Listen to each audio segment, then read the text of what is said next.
Entre 1830 y 1850, 5 tribus nativas de Norteamérica, conocidas como las 5 tribus civilizadas, fueron desplazadas forzosamente por el gobierno de Estados Unidos hacia tierras oeste del río Mississippi, designadas como territorio indio.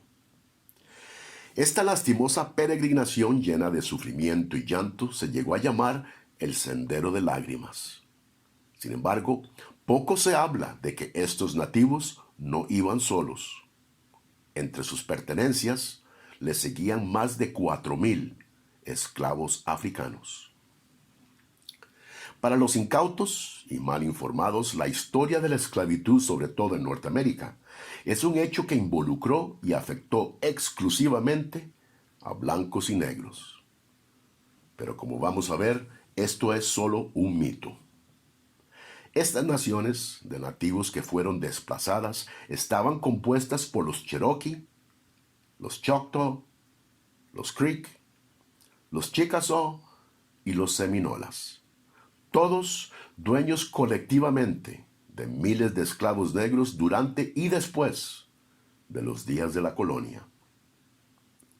De acuerdo a Alina Roberts, profesora de historia de la Universidad de Pittsburgh, para el año de 1860 los Cherokee ya eran dueños de más de 2,500 esclavos negros.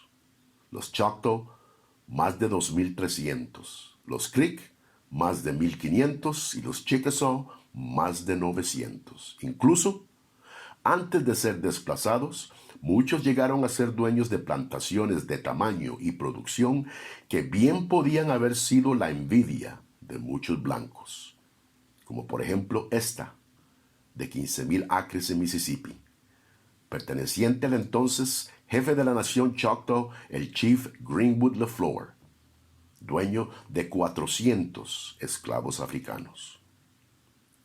Estas tribus incluso apoyaron a los estados confederados del sur, que se negaban a abolir la esclavitud, un tema que terminó por estallar la guerra civil. La práctica de poseer esclavos no era nada nuevo para las tribus nativas de Norteamérica. Mucho antes de haber tenido contacto con el hombre blanco, éstas ya lo practicaban entre sí. Por ejemplo, después de redadas o batallas, la captura de hombres, mujeres y niños destinados para la esclavitud era siempre parte del botín. En vez de haber sido basada en el racismo, esta explotación más bien surgía de los diferentes conflictos y contiendas entre tribus por territorio y recursos. De acuerdo a Christine Snyder, en su obra literaria La esclavitud en territorio indio, los nativos también capturaban y esclavizaban a blancos, y en particular a negros que escapaban de las plantaciones, algunas veces para devolverlos a los dueños por alguna recompensa. Es un hecho que los Chickasaw, por ejemplo, dependían fuertemente de la obra de mano del esclavo para sembrar maíz, tabaco y criar animales para vender a los blancos. En su libro Esclavos Negros, Maestros Indios, Barbara Krauthammer desmiente a los que insinúan que haber tenido un amo indio era mejor que uno blanco, aclarando que existía gran diversidad de tratos para los esclavos negros dentro de las diferentes tribus de nativos. Por ejemplo, los Choctaw, entre sus leyes, prohibían que los esclavos aprendieran a leer y a escribir. Prohibían el matrimonio mixto con esclavos negros, pero nunca con los blancos. Les negaban a los negros la ciudadanía en su nación, pero no a los blancos. Mientras que a diferencia, los seminolas sí permitían matrimonio mixto con africanos que escapaban hacia Florida en busca de libertad. Es un lastimoso hecho histórico que ni la abolición de la esclavitud por el gobierno de Estados Unidos en 1865 trajo alivio inmediato a los esclavos de esas tribus, pues como ya se encontraban en territorio indio, fuera de la jurisdicción de la enmienda a la Constitución, algunas de las tribus se rehusaron a poner en libertad a sus esclavos.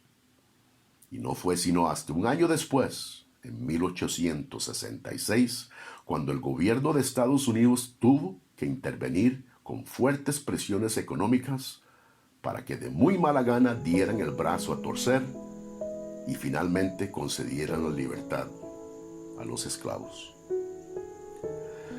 Lo que nos lleva a concluir que el tema de la esclavitud en Norteamérica es más complejo de lo que imaginábamos. Un problema que involucró no solo a blancos y negros, sino que a rojos también. La esclavitud ha sido parte de la historia universal del ser humano por miles de años, siendo este casi siempre la norma dentro de las culturas y no la excepción. Tanto así que, de acuerdo al historiador Seymour Drescher, es la libertad y no la esclavitud la institución peculiar. Bienvenidos a Logos Ética, Evidencias y Razones, donde siempre le instamos a aplicar la mente crítica a todos los temas de la actualidad. Suscríbase a nuestro canal y de nuevo les damos las gracias por escuchar. Mi nombre es Eric Aguilar, para leer.